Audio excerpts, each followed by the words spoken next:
Jackson on the drive, kicks it out for man. Man, three-pointer, bang! Oh, what a man!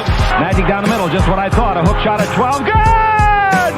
Here's Michael at the foul line, a shot on Elo, good! The Bulls win! They win it! Now there's a steal by Murr, underneath the DJ, going up over Bell, ball away, yes! Yes! At the buzzer, he does it! Was there ever a doubt? A Smith screen, Posey will defend. Oh! LeBron James with no regard for human life! It's a physical game. Oh, me, oh, my! A monster jam by Blake Griffin! What's going on, guys? Welcome to another post-game live here on Dime Dropper. Before we get started, make sure to subscribe on YouTube at Dime Dropper. Hit the notification bell so you know every single time I go live. And, of course, follow me on social media, all platforms, Twitter, Instagram, and TikTok at Dime Dropper Pod. Let's get into it. Live from Los Angeles on this Sunday night. And we got two crazy games to talk about. The Boston Celtics and the mighty LA Lakers, both going down 3-0. Now, my biggest nightmare, as you guys know, and I apologize to all my Laker and Celtics fans listening because you guys are the second and fourth most represented probably on my channel. I'd say Warriors are third, on Clippers probably first by a little bit over Lakers. But it's just crazy to me how that was my biggest nightmare. Even though trust me, you know me, I'm a big historian. I'm really into the tradition of the game and all that stuff. But yeah, I don't know, man. I couldn't do Lakers Celtics again because I just don't want the rich to get richer. And no matter what, I'm gonna hear about it. That's the main thing, is I'm gonna hear about it either way when one of those two teams wins. But Denver and Miami, I mean, I do know a couple of Heat fans, but what an amazing story for Miami and Denver. I mean, I'm kind of pulling for them because they've never won a ring, never made it to the finals. And as a Clipper fan, I get sympathy for all those teams that have never won in all sports. So I'm kind of pulling for them. But, man, there's no way I'm going to be mad about this finals unless we see the unprecedented 3-0 comeback for the first time in NBA history. Now, I highly doubt that. But it looks like it's cooked. It looks like we're getting the Denver Nuggets and the Miami Heat in the finals. Are you kidding me? Who would have ever thought that? I mean, the Denver Nuggets, a lot of people thought were going to go to the finals like myself, but then there was a lot of skeptics talking about their, you know what? I'm actually going to get right into the recap. Might as well. Denver Nuggets, Los Angeles Lakers, Game 3, must-win game for the Lakers. Well, we saw Vando start again alongside D'Lo, AD, LeBron, and Reeves. Now, in the first half, it was all about 27. Jamal Murray, a first half for the ages, a clinic. 30 points at halftime. 30 points. He was hitting every shot in the book over every single Laker. Their Lakers' plan was to stay attached to Jokic on screens, to just have their, Vando or Dennis Schroeder fight and try to get back around Murray, but he is so good. He had two guys on his hip and pulled back, snatched back. One time he hit the spin over his left shoulder. I mean, he's got such a well-rounded bag to me. It's not the fanciest in the world, but he can literally score from anywhere on the court. He's a lot taller and bigger than people give him, kind of talk about. He's like a 6'4", and he can post up. And I think he's good finishing with both hands around the basket. I think the biggest thing with Murray is he's not the quickest, most athletic. So his diet is a lot of jump shots. And it's really about how good his jumper is and how consistent it is. But it just seems to fall in the playoffs. And one thing I think about him is he's not one of those guys that just chucks threes. Sometimes he'll get himself going in the mid-range area, and then he'll start getting going like you saw in Game 2. But in this game, I mean, he was cooking everyone. He had a step-back three over AD in the first half. He was cooking LeBron. I mean, everybody that got switched on to him, it was cash. But in the first quarter, D'Angelo Russell already looked cooked yet again, and this was probably the worst game for him of the three to me. He hit the first shot of the game for the Lakers for a corner three, and after that, I mean, he was involved in the action, meaning defensively, a couple of times. The Nuggets were trying to get D'Lo switched on to Murray, and I'm kind of surprised that the Lakers conceded that switch fairly easily with Vando and D'Angelo Russell. Like, you just don't want D'Angelo Russell guarding Jamal Murray. And D'Lo, I mean, there were times where he actually put up a good contest, but he's just not the best laterally, and he's definitely the weakest link in that starting lineup on that end of the floor. You need him to make shots. You need him to do what he does offensively, or else he's kind of becoming unplayable. And that's exactly what started happening. Now, granted, I thought he should have came out around the 5 or 6 minute mark of that first quarter, but he was in all the way up to like it was, his normal rotation. He was basically in till, let me check, to the 3 minute mark of the first quarter. Lakers were already down 13 points. Now, on defense, Nikola Jokic was guarding Anthony Davis. Aaron Gordon was guarding LeBron James. And I thought Jokic in the beginning was doing a solid job one-on-one against AD, but AD was finishing on the roll. Had like, I want to say 6 or 8 points, a couple of field goals on the roll in that first quarter. Nice putback dunk. And, the Nuggets, they were still up by 12 after 1, even though Jokic hadn't hit a shot yet. So that's how you knew, it was going well for them. 32-20 in the first quarter. And I have to say, the Lakers created a lot of good looks. 3 layups, 1 missed by LeBron, 1 missed by Rui, 1 missed by AD, 3 open threes missed. But you know what happens when the Lakers miss shots? Nuggets want to push the pace and get out in transition, and it was just poor from the Lakers. Nobody getting back in time, no sense of urgency and desperation in that first quarter in transition. And I thought LeBron, we've seen this a couple of times in these playoffs, but that first 5-minute stint that he plays, he's just going through the motions, just totally going through the motions. Then he rests and he comes back in, and then he's like kind of going and he starts playing aggressive because AD comes out of the game and he has to play aggressive. But look, it's not even about the ball dominance or like being aggressive with the ball. It's more about his defensive intensity. There was just a couple of times in transition, he's just jogging back early in that game. One time it was a rotation at the rim. A couple of times, 2 or 3 times, he didn't rotate very well in that first half or quickly enough. But the Nuggets, up by 12 after 1, it really was the Jamal Murray show. And as for the D'Angelo Russell substitution, I think he should have came out like 5 or 6 minutes into the game for Lonnie Walker, because he just, taking a couple of tough shots. It feels like he's not turning the corner as quickly and stepping into the mid-range in this series. It feels like he's just kind of keeping the guy on his hip and taking that 3 with the guy right in his rear view, and it doesn't seem like a very good shot. I'd much rather D'Lo get the ball in that mid-range or try to post up, but he just does not look like a player with any confidence right now, and it's been 3 games in this series. And you know what? We always say there's levels to this shit. And D'Angelo Russell has never played at this level. This is the conference finals of the NBA playoffs. This is one of the highest levels in basketball, top 2 highest levels in basketball. There are certain players that have trouble in their roles at this level. He's not the first. This is a, welcome to, this is what it takes to be the 3rd best player on a championship team. And listen, it's not just D'Angelo Russell failing in his role when I keep talking about it, but the Nuggets up by 12 after 1. I will say this, though. When LeBron came back in for that second stint, he hit this long 2 right away with his foot on the line. You thought for a second that was the first 3 of the series for him, but then he started getting going, and you started seeing him post up a couple times yet again. The Nuggets conceded that Murray switch, and every single time LeBron caught the ball in the low post, I do not know why they went away from this. For the life of me, I do not know why they went away from this, and that's not just on Darvin Ham. That's got to be on LeBron as well. He can overrule it. We've seen it in the past. This is a rookie coach, and this is one of the greatest players to ever play the game.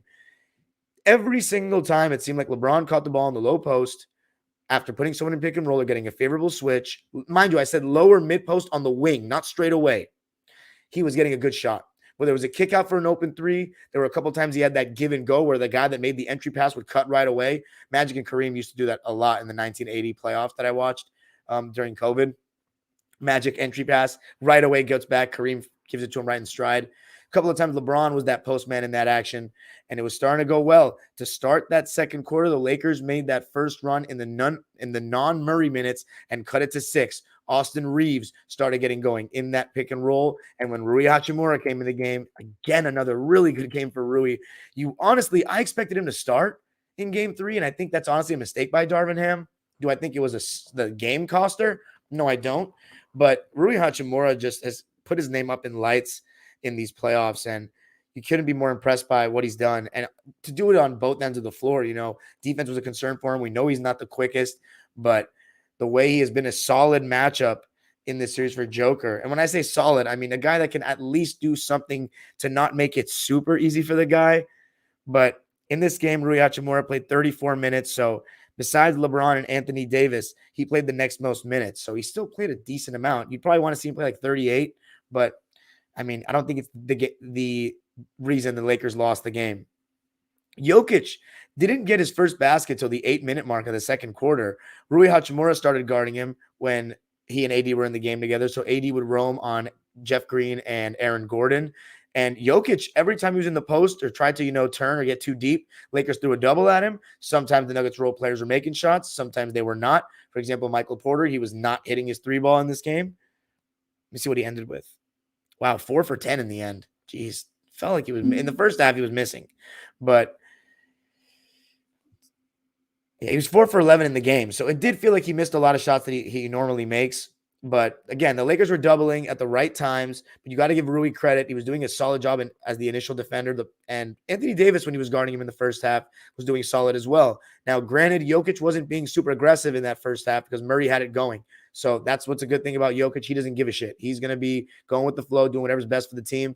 And a lot of times, he's going to be involved in the action either way in that pick and roll or just handling the ball 18 feet away or at the top of the key, and then all the back screens going, all the off-ball actions happening for Denver, and he's just kind of the QB seeing over the top of the defense and making things happen. So even when he's not scoring, he's still an insanely, probably the most impactful player still for Denver because everything revolves around him, whether he's on the ball or off the ball.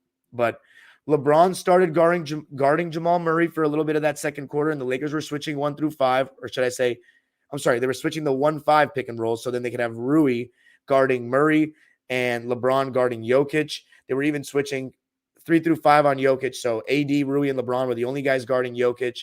And they were okay switching Dennis Schroeder on Aaron Gordon at times and also Michael Porter because you're not going to see you're not going to really see MPJ post up that much, but they weren't switching Schroeder on to Joker. So I just wanted to throw that out there for coverages purposes. But Jamal Murray, he continued to eat, especially when he got Rui on the switch. Tween, step back, side step. He was giving him the business, man, in every way, up and unders. His footwork is so good, his patience, and just hitting shots over everyone. There was one time where Dennis Schroeder was guarding him topside. He cut to the basket well. It was just, he was doing it all, scoring in every single type of way.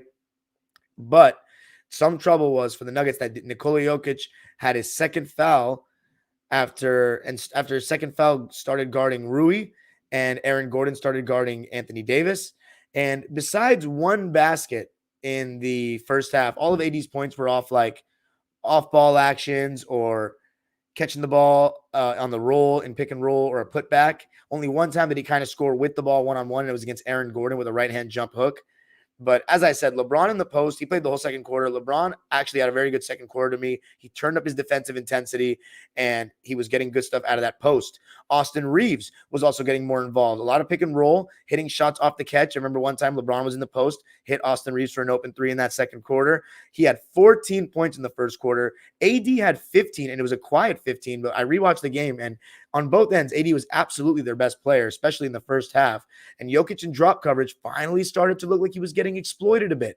I remember there was one time where LeBron went right to the rim, no resistance, and there was a little stretch, especially with Jokic having been in foul trouble. But the Lakers were starting to get some good stuff. But LeBron, as I said, good quarter for him. AD and Rui doing a solid job on Jokic. But Murray had 30 at halftime. I think the only reason why the Lakers were down by 3 was because, besides obviously the Murray avalanche, some unforced Laker turnovers, just throwing the ball up the court. Like there was one time where D'Angelo Russell just threw the ball across the court after a sick AD block on Jokic, like really early in the game. It was punished with Murray making a layup. Then LeBron and Reeves, I think, each threw just reckless outlet passes up the floor. And it's just, you've got to value the ball in the playoffs, especially in a game that important when you're down 2-0 in the series.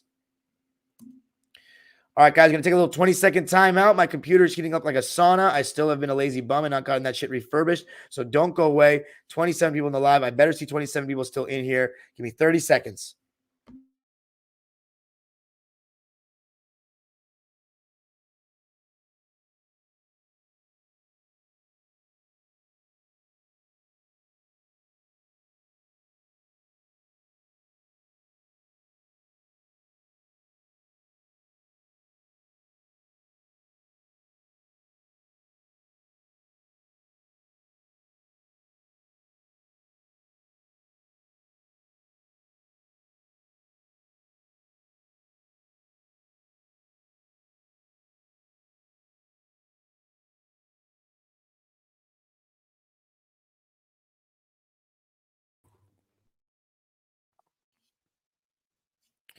Beautiful.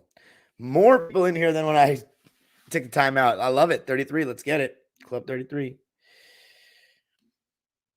To start the third quarter, Nikola Jokic was guarding Jared Vanderbilt and Aaron Gordon was guarding Anthony Davis, but it was the Denver Nuggets who threw the first punch in that third, and it was KCP.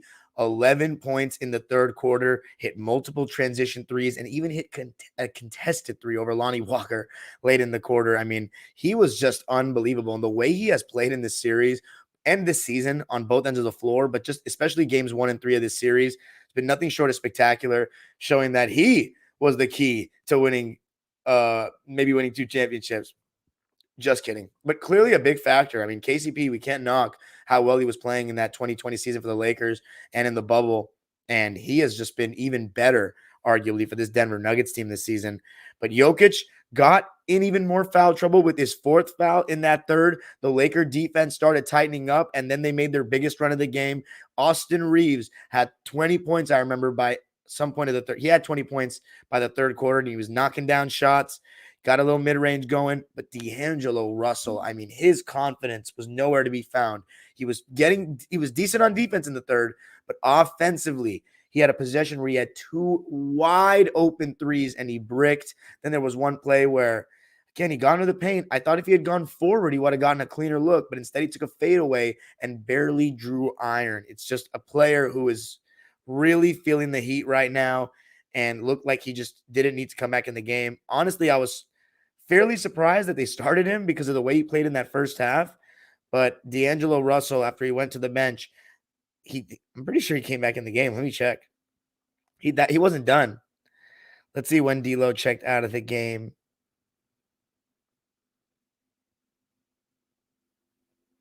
Wow. He stayed in the game for a minute in that third quarter still. Jesus. Yeah, I think Darvin Ham is going to have to did he play the whole third quarter? Oh my goodness. I think he may have played the entire third quarter. No, sorry. There we go. 4 minutes and 14 seconds left in the third quarter. Lonnie Walker came in for D'Lo, but geez, considering how poorly he was playing, for him to play 8 minutes is extremely generous.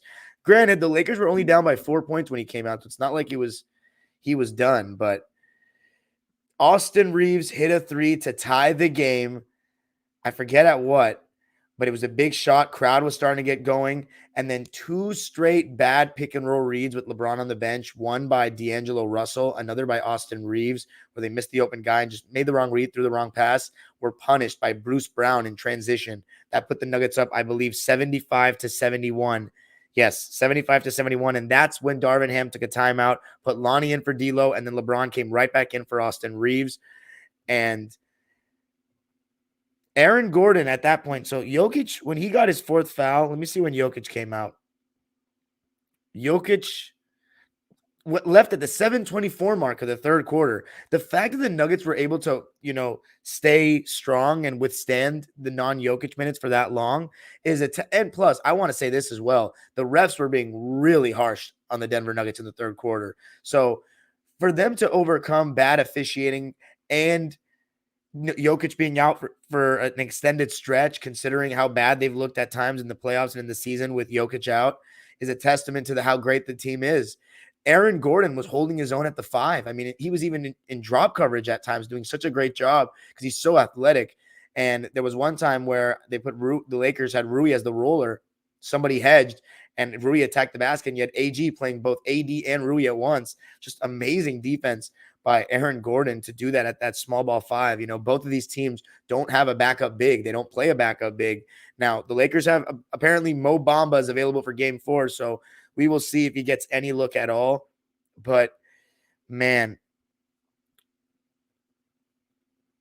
MPJ didn't have much going offensively at the point of the third quarter. And the Nuggets, led by KCP, went up by 7, even after that timeout when they were up by 4, 75-71, went up by 7. I think that was their largest lead of the third quarter. No, they were up by 9 in the beginning of it, but that was their largest lead towards the end of the quarter, 81-74. And then LeBron finally got his 3 ball. 2 threes to end the quarter, and I started to think maybe that's the ignition he needs to just have one great quarter at home and keep the Lakers alive. So overall, in that third quarter, the Lakers outscoring Denver. And by the way, forgot to mention that they outscored the Nuggets 35-26 in the second. They outscored them 27-26 in the third. So going into the fourth, all you need is a big quarter from LeBron and AD, and you could be home free and get back in the series. Ultimately, even with the whole maybe Rui should have started, some people are talking about Vando playing more. Look, he got one wide open look in the third quarter that Jokic left him open for, and it barely drew iron. And there was one time where AD, Jokic was sagging off of Vando. AD probably should have still made the move and made Jokic fully commit. I think that he passed it too early. And Vando's basically in a one-on-one situation with Jokic outside the restricted area, takes a bump, can't finish. So Vando, he's not going to get an offensive rebound over the Joker probably, and he has no offensive confidence right now. I don't know if they're going to concede the switch super easily when he's on defense, then what's the point of having him out there? As I said, the Lakers have not found, or I don't know if I said this actually, I may have tweeted it. The Lakers have not found a fifth guy in this series that has played well. I mean, you can argue that LeBron hasn't played well, but LeBron, AD, Reeves, and Rui have been good. Or have been, they're players that have actually been not horrendous. Because even when LeBron and Anthony Davis aren't at their best level, they're still LeBron and Anthony Davis. You needed much better from D'Lo, obviously, but for all the other role players to just kind of underperform and the Nuggets role players playing better. I mean, are the Lakers role players underperforming? Like, let's see, like Vando, this is who he is, right? This is who he is. This is the highest level of basketball. You're not playing Troy Brown. I don't think Troy Brown is good enough at this level. Schroeder, you could say, is underperforming. You definitely could, but this is who he is as well. Like he has not been, has he ever been to the conference finals? 2015, I believe, with Atlanta. But I mean, he got swept. Like, you know what I'm saying? Like, he's going to do his best. He's going to try to make Murray's life tough. And granted, in the second half, I think he was doing a decent job. But everyone's getting torched by Murray in this series for the Lakers. Like, everyone. But anyway, Lakers go into the fourth down by 2, 82-84. Now, all I was thinking in my mind, Murray went scoreless in the third. All I was thinking in my mind, the Nuggets need one big quarter from Jokic, just one, and they're home free with a 3-0 lead. They're in the finals, basically. And that's exactly what we got. 15 fourth quarter points for the best player in basketball. But in the beginning, the Lakers actually regained the lead. There was one time, now this was very interesting to me. Jokic was getting switched on to LeBron in the fourth. LeBron. It happened 5 times. 5. Guess how many points the Lakers scored off of those 5 switches? 3. And it was the first time. And it was a bad possession, I might add. LeBron was pounding the shit out of the ball the entire shot clock, not doing anything. The defense was loading up. Lonnie was open in the strong side corner. And he just waited.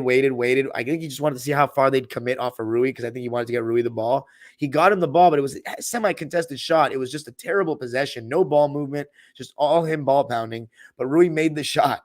So that gave the Lakers the lead.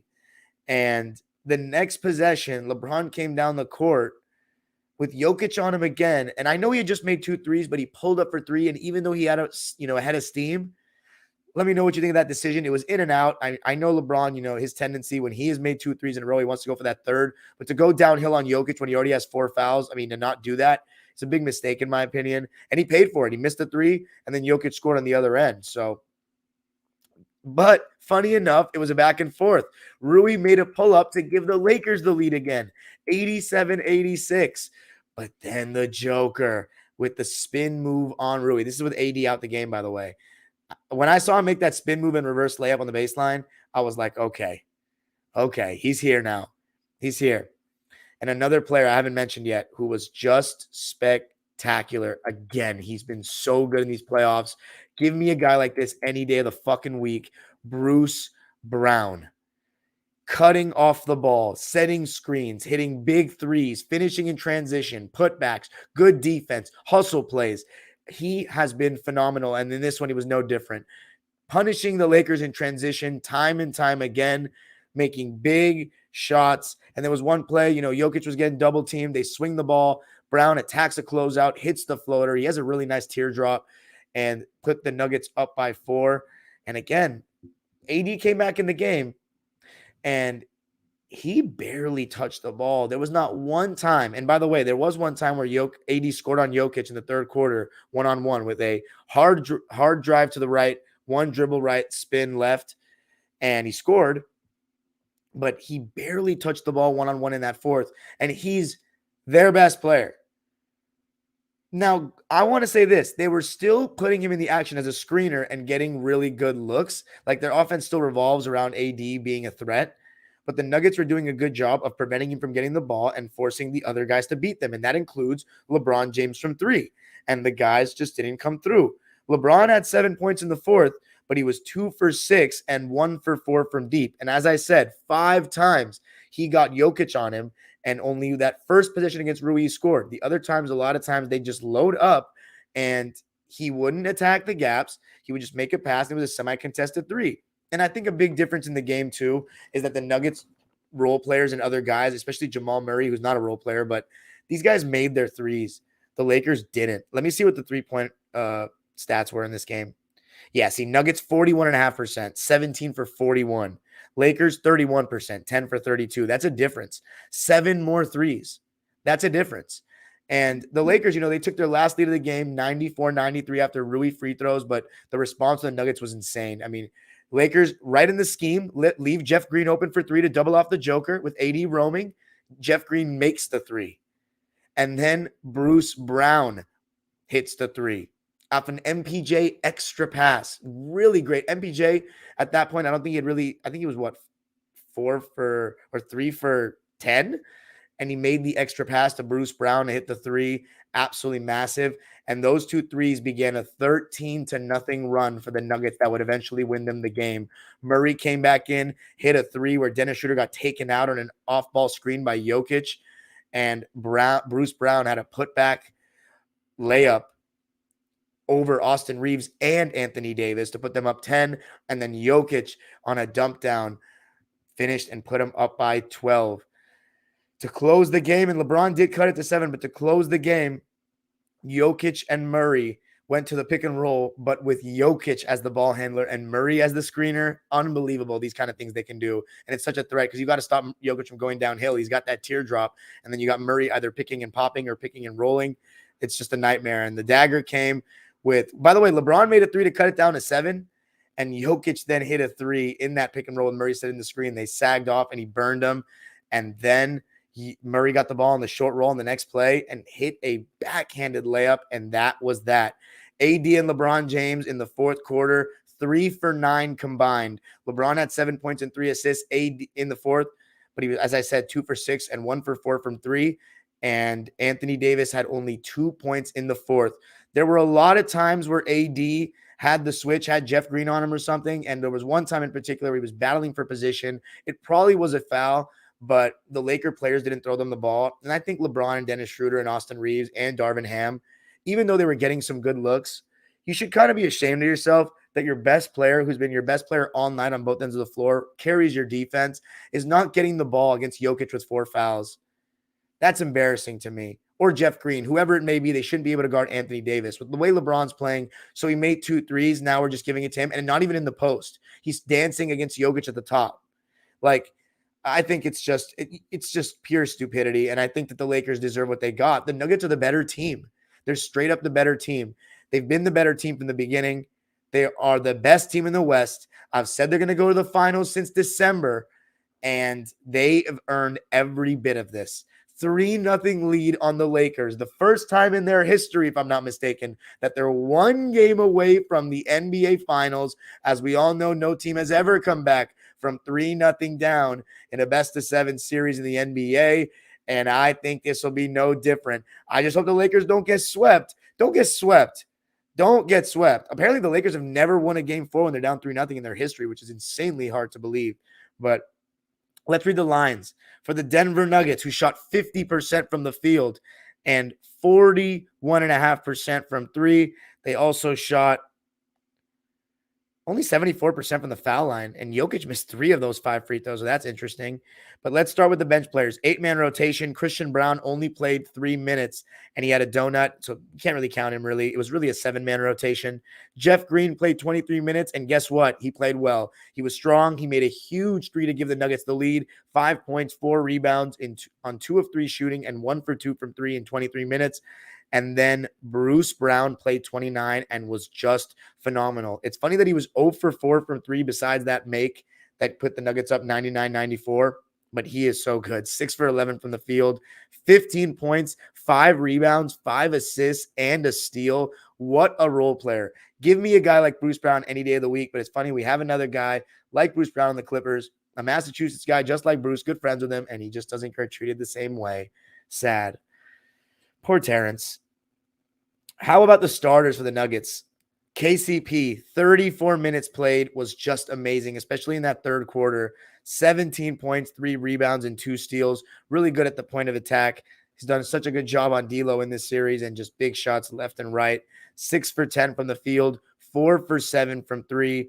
I mean, he's just been amazing. And then Aaron Gordon, his stat line wouldn't really tell you, but 7.3 rebounds and 4 assists. And the fact that he's been able to do a good job on just about everybody, so good in transition. And he had a couple of dimes in this game, dimes to Jokic and Murray. So there were a couple of times where like AD was sagging off because you want to let him shoot. But if you give him too much room to pass, he was threading that needle like Draymond when, he's getting sagged off. But 2 for 5 for AG, but 7.3 boards, 4 assists, and a block. He was so solid for me. And then MPJ, the one thing I really like, and this shows his growth, he may not be having the best shooting game. He may not be getting the ball one-on-one against Reeves, isolating when they probably could do that. Instead, he still plays solid defense, still sharp on his rotations, still making the extra pass and doing the little things. And that's not what you think of when you thought of Michael Porter Jr. But 14 points, 10 rebounds, and 6 assists for MPJ on 4 for 11 shooting and 4 for 10 from 3. What a solid game for him, even though his shot wasn't his best, but he was still able to hit a couple of timely ones. And then the duo. Start with Jokic. 24 points, 6 rebounds, and 8 assists. It looked like he was going to have a stinker, but in the fourth quarter, he saved it. He closed, and that's the mark of a superstar. I don't care if you have a bad first 3 quarters. I don't even think it was that bad, but close the game. Close the game. It wasn't great, though. Not good for Jokic's standards, let's put it that way. But, man, a solid finish for him.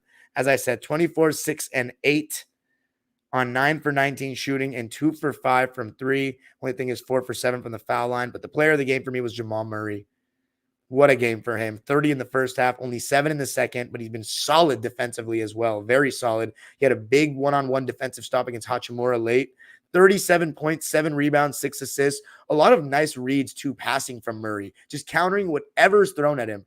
There was one where he knew that there was going to be a switch, but he also knew he'd have Jokic on a quick slip. Dimed it to him. Jokic made a quick extra pass to Aaron Gordon. That was in the first half because Murray was attracting so much attention. So there's so much amazing basketball being played by Jamal Murray. 37.7 rebounds, 6 assists, 2 steals, 15 for 29 from the field, 5 for 11 from 3, only 2 free throw attempts, and he made them both. Jamal Murray is showing everybody right now why he should probably never get snubbed from the All-Star team ever again. Now, granted, he is a playoff riser. Like, he is not a regular season guy. His game translates so well to the playoffs because, as I've said many times, he doesn't neglect any spot on the floor. He is extremely patient. He has good footwork. He's just very fundamentally sound, and he's a very great shooter. But he also doesn't, as I said, doesn't neglect every part of the floor or doesn't neglect parts of the floor. He gets in the in-between game. He has a solid mid-range, and he can do it going both ways. He can stop on a dime going both ways. He can post up and turn over either shoulder. Like, he has a bag. I don't mean to sound like ball don't stop there, but he really does. He really does, and he doesn't get the credit he deserves. Everybody wants to say Bubble Murray. Bubble Murray. Nah, this is playoff Murray. This is who he is. And I've seen it as a Clipper fan for years. I know he's nice. And that's why he's a true second star. And that is why if people try to push the narrative that Jokic wins a championship without a star, it's bullshit. It's the same as Pippen, not being an all-star in 91. You can push that narrative if you want to, but it's not genuine. Jamal Murray has played like not just an all-star. He's played like a superstar at times in these playoffs. He's outplayed LeBron James. If you had told anyone that Jamal Murray is going to outplay LeBron James in the series, you'd say there's no way the Lakers are going to win. And that's exactly what part of the reason why it's 3-0. Not the only reason, but it's true. I mean, what a player. It's amazing what he's doing. He's made for the big time. And they asked him after the game, how does it feel? 1 win away. He said 5 more. He wants to make history. And this is showing everybody that the whole narrative about Jokic didn't get out of the, he got embarrassed in the playoffs the last 2 years. No, he didn't. He had no co-star. You're not going to win a championship without a co-star. Jamal Murray is that guy. He's showing you how lethal the Nuggets were. And I said the Nuggets, before Murray tore his ACL, I said in 2022, the Nuggets going to win the championship, or they're going to the championship. But then Murray tore his ACL, set that back. But hey, 1 year off. And Asher was saying that with me too. My friend Asher I've had on the pod a couple times. But Nuggets win it 119-108. Let's talk about the Lakers for a sec. They really played an 8-man rotation with Rui, Dennis, and Lonnie. Lonnie probably should have played more minutes than he did. 19 minutes, 9 points, 2 for 5 from the field, and 2 for 4 from 3. So solid overall from Lonnie when he played. He probably should get more minutes in game 4. Rui Hachim. Actually, let's go to Dennis Schroeder. Nachi Vando, 14 minutes, 2 points, 1 for 4. People are saying he should have played more. Him, Rui, LeBron, AD, and Reeves just go really, really big. Here's the thing. I don't mind that. But, you already have trouble scoring. And then Vando out there, I don't know, man. 2 points for Vando, 1 for 4 from the field, and 0 for 1 from 3. How about Dennis Schroeder? Not great, I don't think. He just didn't do much. I mean, he tried. He slowed down Murray in the second half. I'll give him that. But overall, you're just not getting enough. 5 points. He's missing easy shots, too, in my opinion. 2 for 5 from the field and 0 for 2 from 3. How about D'Angelo Russell? My goodness. That first shot was the only one he made. 3 points, 3 rebounds, 4 assists, 3 turnovers, 1 for 8 from the field, 1 for 6 from 3, no free throw attempts in 20 minutes. I don't know what to say, but it's a huge reason why the Lakers are down 3-0. He's been awful in every game. Not been able to defend. He just looks too cool for school. And it's going to be big in and how it affects his future and if the Lakers want to retain him this summer, because he's had his great moments. I don't want to take anything away from him. He's been awesome in the first 2 rounds. He really has, albeit inconsistent, and that's just who he is. But his shot diet is pretty tough to live off of. And right now, he's just not playing with any sort of confidence. He needs to make his open shots. It's all confidence. You got to perform at the big stage. It's all mental at this point. But at this point, it's cooked. He just hopefully plays a game 4, a good game 4 for some redemption. But how about Rui Hachimura, who I thought was really good again? 13 points and 6 boards, 5 for 12 from the field, and 1 for 3 from deep. Rui, 1 for 3 from deep kind of hurts, but overall, I thought he was scoring, He was scoring out there. How about Austin Reeves? He's been so great in these playoffs, again with a good performance. 23 points, 7 rebounds, and 5 assists. 4 turnovers definitely is a bit too much, though. But 70% shooting and 60% from 3 and 100 from the line. 7 for 10, 3 for 5, and 6 for 6. Oh, man. It's amazing. Austin Reeves, the way he's played, you cannot blame him at all. At all. LeBron James, father time, truly is undefeated. And with a 23 points, 7 rebounds, and 12 assists stat line, it doesn't sound like that. But no steals and no blocks. Only 2 turnovers, so at least he took care of the ball a little bit better. But 8 for 19 from the field, 3 for 9 from deep. The fact that he's shooting so many threes just shows he's got no legs at the end of games. And part of it's because he has put out the effort defensively. So when he does play good defense, you see what happens offensively. He's not superhuman anymore. He still is playing at the level that he's at his age, but no one can do that. You know what I'm saying? But some of it's just bad decision making for a guy that some people think has the greatest IQ in the history of the game. That's why I don't agree. How can you be shooting so many fucking threes when you're shooting like shit? 9 threes, bro. 9 threes when you haven't made a 3 all series. Are you fucking serious? Jokic on a switch 5 times? Come on, bruh. The GOAT. Come on, son. I don't care how old he is. That's bad decision making. That's insane. And there was one time he actually did take Jokic off the bounce and he missed at the rim. He's not playing better than Murray. He's not. But one thing I'll give LeBron, he's trying. I'll give him that. He's not quitting or anything like that. He's trying. But he's just not. I don't know if he's top 10 anymore. It's not even a knock. He's 38 years old. In the playoffs, he could be top 10, lower half. But in the overall season and playoffs, I don't think so anymore. Is that a hot take? It's because LeBron, people are too emotional. They don't want to accept it. If you want me to, if you know what, if you think he's top 10, then I should grill him harder because we got to hold him to top 10 standards. We shouldn't. Anthony Davis, 28 points, 18 rebounds. Those are 5 offensive rebounds and 2 blocks. I think he was still really, really solid, but in the fourth quarter, he wasn't good enough. 3 great quarters, very good, I should say, because it's not affecting the game as much as you'd think. But 11 for 18 from the field, 6 for 8 from the foul line in 42 minutes. Do you have him guard Jokic more in the fourth and game 4? I think the plan with guarding Jokic has not been catastrophic, but you need to go at Jokic when he's in foul trouble. That's a big mistake. And one thing about Anthony Davis, he's like, when he doesn't get the ball, he just kind of like, acts all passive aggressive, it looks like, just like frustrated. But he needs to demand the ball and spam. Like, you need to fucking yell at them like LeBron or Kobe would. Like, you're the best player on the team now, so ask for the ball.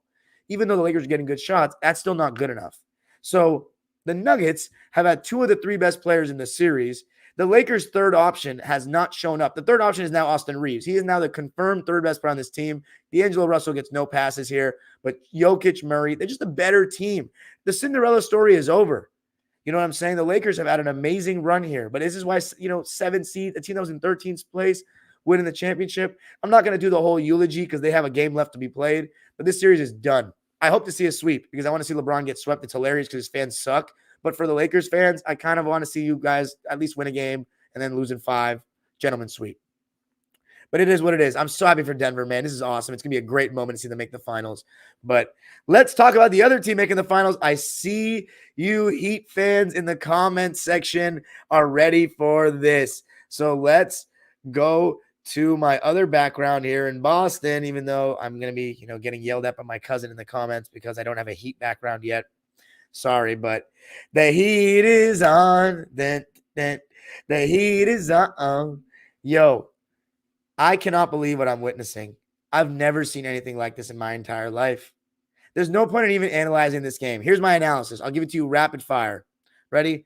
Jalen starts well. Mazzulla goes small with Derek White starting and has Derek White guarding Jimmy Butler still, which we have seen does not work. Every single time Jimmy's either scoring or drawing help. Every single Heat role player was hitting their threes. Kevin Love had the first 5 points of the game, but then he got hurt. But Vincent was hitting. Caleb Martin continued to be God. Duncan Robinson and Kyle Lowry were great. Thankfully for the Celtics in the beginning, Al Horford was making threes. That was good for them. He had 2 threes in this game, 2 for 5 from deep. So that's the one of the there's no silver linings in this game. What am I saying? But Al Horford finally had an efficient game, 50% from the field and 40% from 3. But every Heat role player was making shots. And the Celtics, as the first quarter winded down, the Heat made a big run. And from that run that put the Heat up 10, let me see what the score was after the first quarter. I think it was 8-point lead. Yeah, 30-22. After that, the Celtics just looked defeated. Like they had no response. They were down 61-46 at halftime. And that's only because they ended the half decently. They were down by 22 in the first half. They got destroyed after that first run. Let's see. I said Celtics playing with 0 fight, 0 urgency. The Heat were playing like a team with all the confidence in the galaxy, and the Celtics looked nervous, looked rattled, looked like the moment was too big for them. I've never seen anything like this. It's like, is something going on behind the scenes? Like, we get it. Spo is out coaching Mazzulla, but is something happening behind the scenes? Because this was the most pathetic performance I have ever seen from a Boston Celtics team in a playoff must-win game in my life. Again, 18 years watching basketball religiously, so not too much. But besides 2019 with Game 4 against Milwaukee in Game 5. But that season, the vibes were off the whole year with Kyrie. This is a team that's returning a supporting cast that made the finals last year. Now, they may not all be super kumbaya best friends, but I know that they have a respect and focus, and have had that this season, or at least started with it, and I know it tailed off as the season went on, and now we're starting to see why all the Celtics fans, towards the end of the season, were starting to feel like, even though it feels like the year, this team has just shown too many red flags to win the championship. It's not the momentum they were going into the playoffs with last season. And you're starting to see it.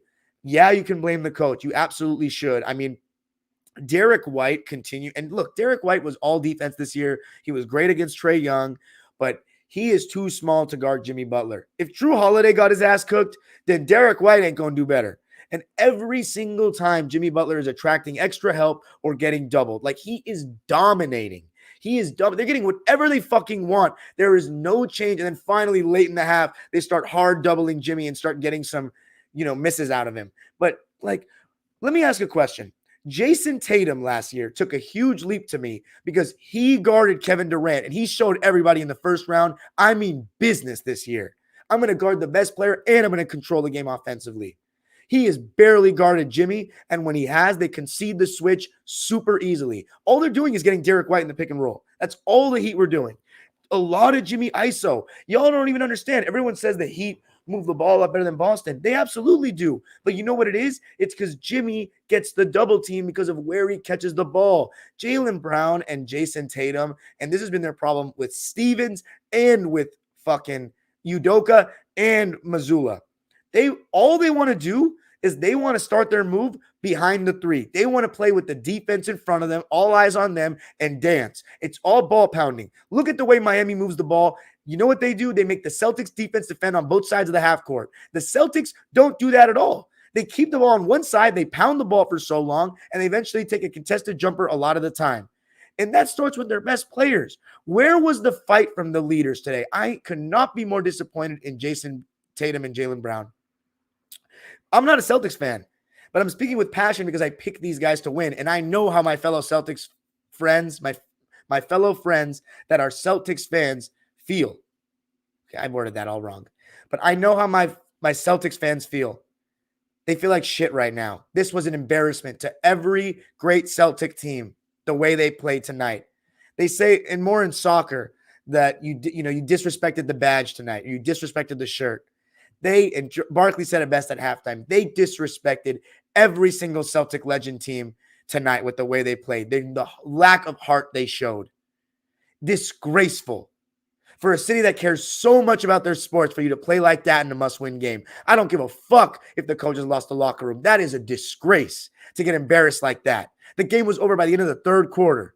It was over in the second quarter, for being real. You are playing with no desperation. Are you serious?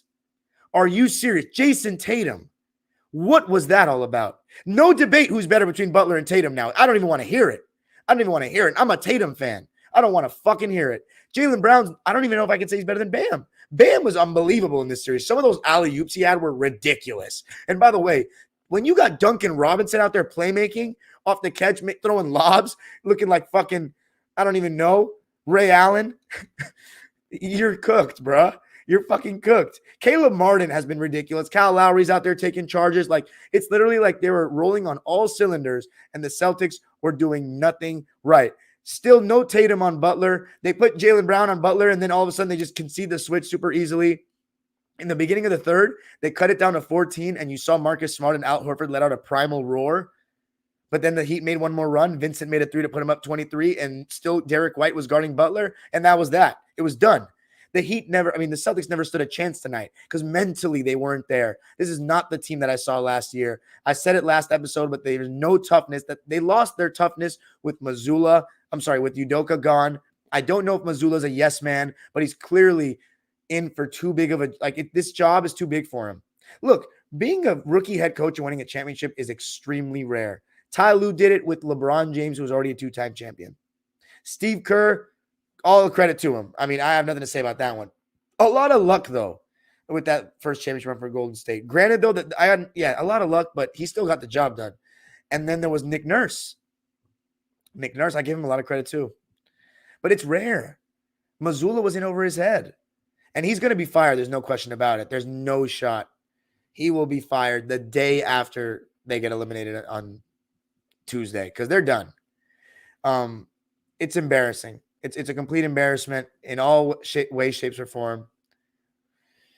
Larry Bird, Kevin McHale, the great Bill Russell, Tommy Heinsohn. Oh my goodness! I would pay to hear what he would have to say about this shit. Tommy would have been destroying them after this performance. I mean, it's just embarrassing. But let's give credit to the Miami Heat, who have put on a performance for the ages this year. I've never seen anything like this. I've seen a superstar take their game to the next level in the playoffs. I've never seen a supporting cast continuously play so much better than their regular season selves in a postseason like this. Everything they do is great with a purpose on both ends of the floor. Of course, Eric Spoelstra deserves a ton of credit, but Gabe Vincent, maybe part of it's Hero's not playing. Maybe that's part of it. But Lowry, I mean, let's read the lines while we're at it. Kyle Lowry, 7 points, 5 rebounds, 4 assists. That doesn't go to show you also all the steals. Remember, we heard that going into this series, he was leading the team in blocks, taking charges. I mean, the way he has played, 7, 5, and 4, 3 for 6 from the field, 1 for 2 from 3 in 28 minutes. He's just been unbelievable. Cody Zeller wasn't even that bad in this game. He pinned Derek White off the glass. Ridiculous. 2 blocks for Zeller, 4 points, 4 rebounds. In my opinion, his best game I've seen in these playoffs in 18 minutes, 2 for 4. Caleb Martin and Duncan Robinson were each 7 for 11 from the field. I mean, that is ridiculous. Caleb Martin, 18 points, 3 rebounds, and 4 assists on 7 for 11 shooting and 4 for 7 from 3. Are you kidding me with this guy? You could make an argument that he's been the best role player of these entire playoffs for any team. It's insane what he's doing. Insane. In transition, he's knocking down his 3 ball, and he has that ugly-ass hitch in his shot. His defense, he's everywhere. He's playing with so much heart, but the fact that he's making threes like this is unprecedented. I mean, 18, he was a plus 34. That's crazy. 18, 3, and 4 and a steal on 7 for 11 shooting and 4 for 7 from 3. But how about Duncan Robinson and how tough it was to guard him getting over screens? I mean, he's drawing 2. He's making solid passes, even throwing lobs going downhill to Bam. I mean, what's going on here? This is like stuff out of a fucking, I don't know, out of a movie. Like, they could win the champion. This could be one of the great championship runs ever. With 96 Rockets. It's more impressive than 96 Rockets to me because Drexler, like, with all due respect to Bam, and I'm going to give him his flowers in a second, but Bam Adebayo is not taking his team to the finals by himself, like, as the primary guy, like Clyde Drexler. Clyde Drexler took his team in the finals twice. You know, him going to the Rockets, like, you got Clyde and Akeem Olajuwon with Kenny Smith and Robert Horry and Sam Cassell and Mario Elie. Like, you have a chance. Was with Akeem in his prime. You have a chance. And Akeem in his prime is not Butler in his prime. You're coming off a ring, one of the great centers to ever play the game. You were a number 1 pick. Jimmy Butler was at a D3. You know what I'm saying? Or a JUCO. He was at a fucking JUCO. 95 Rockets. So 95 Rockets, and then you have what's it called? 2011 Dirk. Debatable, but the Heat have a chance to be a part of this category. No team below 6 has ever won a championship. This would be an 8 seed, although they really were the 7 seed. But Duncan Robinson, 22 points, 4 assists on 7 for 11 shooting and 5 for 7 from 3. I mean, he's been really good in this series, but this game was just insane. How about Max Strudel? Even though he had 10 points on 3 for 9 shooting, which doesn't sound great, and 2 for 8 from 3, the way he was being guarded was catching my eye. How tightly the Celtics were staying onto him and you know, showing on the screens. A lot of times Strus was even creating 4-on-3 situations with his threat off the ball or coming off dribble handoffs. I mean, it was ridiculous. So let's see how many guys the Heat had in double figures. 6. 4 of the starters. Of course, as I said, Love got injured early. He would have had 10 points the way he was looking. He had 5 points in 5 minutes. 2 for 3 from the field. But how about the other guys? Gabe Vincent. Oh my God. This is ridiculous. 29 points to lead the way for the Heat. 29 for Vincent, 22 for Robinson, 18 for Martin. Are you kidding me? This is ridiculous. I mean, Spo is goated, but I'm going to say something about Jimmy Butler and Bam in a sec. But 29 points for Vincent, 11 for 14 from the field, and 66% from 3, 6 for 9. Insane. And a steal and a block. I mean, defensively, he's held his own big time. And then the big boys. Bam Adebayo, what an insane stat line to just not show how great he was. 13 points, 3 rebounds, 2 assists, 1 steal, 1 block on 4 of 5 shooting, but he was dominant defensively. I mean, his versatility on that end, his lob threat, his screens, he has been amazing. And he's finally looking like maybe he could be that second most rounded championship team. He just needs to average. To me, he's got to be big in the finals. He's going to be tasked with Jokic or being the help defender, whatever route they decide to go. They don't really have a secondary, like, who's their big forward that can take him like a Rui or LeBron. Do they have anyone like that? I mean, is Caleb Martin going to guard him? Kevin Love? I mean, Kevin Love can guard Jokic in the post. I mean, no, can he deter him at all? I don't think so. Haywood Highsmith? No way. I don't know. It's going to be tough to think about, but maybe just put Bam on him and hope for the best. Bam is just, he's playing his best playoffs so far of his career, of course, in my opinion, at least. And then let's talk about Butler, who his field goal percentage wasn't that great, but 16 points, 8 rebounds, 6 assists, 2 steals, 5 for 13 from the field, 6 for 7 from the free throw line, only 1 3-point attempt. The Heat shot 57% from the field and 54% from 3. 54%. So there you go. 19 for 35. They were just lights out. It was one of those games where the Celtics just played their worst possible game and the Heat played their best, but it could not happen on this night. It can't happen on a game where you need to win if you're Boston. That's why you can't lose the first 2 games at home, point blank. So those are the games you want to look at, not this. But this just showed how little fight they had and how disconnected they seem. But the Miami Heat, I mean, what an amazing – I'm not going to fully give them their flowers as a team yet because they haven't gone to the finals. Job's not finished, but, I mean, this is a wrap. Jimmy Butler, I mean, that stat line may not show it, but he's involved in everything they do. If he's not there, they're not winning. He gets double teams.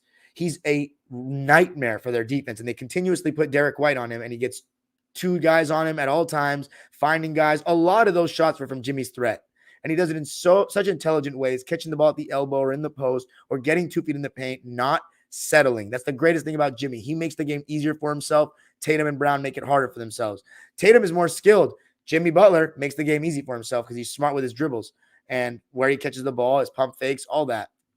But listen, Tatum's 25. Jimmy Butler's at his peak right now. So we'll see what Tatum is like at that age. I mean, he's got a bright future. Jimmy Butler was definitely not this good at that age. I can tell you that. But Jimmy Butler, Bam Adebayo have been so great. Jimmy Butler, I'm going to say this too. I said it 3 years ago. He makes everyone better. People didn't see what he was doing in 2020 because they're too obsessed with stats. But what he was doing was he was letting Dragic and Hero handle the ball for the majority of the game, get them comfortable. And then the fourth, he would take over the game every time. And he would still play good D. That was his thing. Next season, we saw him make everybody better because they couldn't handle the ball. They didn't have a point guard. He was the point guard. He was getting a lot of triple doubles. It came, though, at the expense of his scoring, and that's why they got swept. He looked like he forgot how to score. Then last year, the last 2 years, getting everybody going with his scoring threat. He makes everyone better. There's no denying it. You can say Spo, Heat culture, all this, but he makes everyone better. He's a true leader, does it by example. And the Timberwolves, you could see that Karl Anthony Towns, he was so right about him. But Wiggins, he kind of flipped the script there. But I would love to see what Jimmy Butler thinks about Wiggins. But the Heat, 1 game away. Let's look at the Celtics. Oh, man. I mean, whose stat line let's just talk about the starters. Derek White, 9 points, 3 for 9 from the field, 3 for 6 from deep. Smart, 8 points, 9 rebounds, 8 assists, a little bit of everything on the stat line, but 2 for 8 from the field, 0 for 3 from deep. Al Horford, as I said earlier, shot 50% from the field and 40% from deep. But the Jays combined for 12 of 35 from the field. Jaylen Brown was 6 for 17 and 0 for 7 from 3. He has really, really struggled with the 3 ball in this series. And Tatum, 6 for 18 from the field and 1 for 7 from deep. I've already said my piece. They should be ashamed of themselves, but it's over. That's it for me tonight, guys. It's going to be Nuggets versus Heat. It's just a matter of time. Let's see how it goes. I'm going to be going live on Monday, and hopefully it'll be the Lakers getting swept. But we'll see. Let's see how many come into that live. Now to the live subscribers waiting patiently in the chat. Super chats are turned on. If you want to drop $1 or a dime, let me know what you thought of the episode. Peace. All right. Let's see what we got. A lot of comments, huh? Oh, Phoenix plays. He's excited. Bam and Jimmy getting ring 1. Kyle getting ring 2. I couldn't be happier. And even if Miami loses, Jamal wins ring 1. I cannot lose. This is a win-win for me. Yes, yes.